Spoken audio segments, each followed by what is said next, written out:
Good morning. So Easter has passed and I was super respectful this year, and I didn't even bring up the fact that the dying and rising theme is very common in the ancient Near East. So the dying and rising theme is in tune with the cyclical nature of the earth. The earth goes into a hibernation and comes back reborn.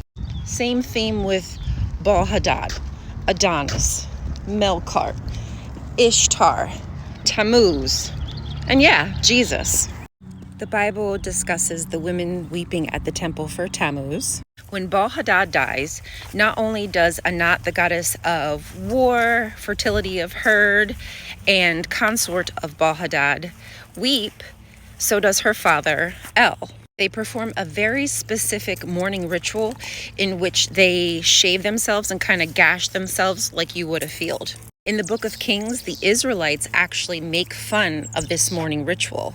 Twice the Israelites tricked the prophets of Baal into a very specific location where they are cornered, and then they murder them all. In the very first anonymous piece of literature about Jesus' story, nobody weeps for him. In fact, the story ends when they come upon the tomb. But now, in order to gain popularity, you have to borrow from other cultures popular themes, motifs, like the dying and rising. The story evolves, the women weep, and Jesus eventually returns. Now for Ishtar, there's two alternatives.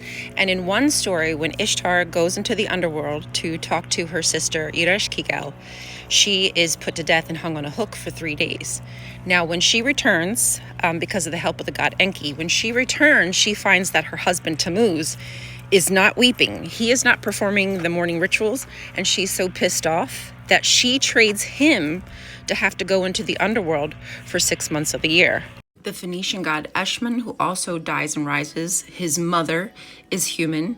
Eshmun translates to oil, and we know that with Jesus being a Messiah, being anointed with oil is of the utmost importance. The most important thing to remember out of all of these gods is all of the festivals for them happened at the same time, at the spring equinox.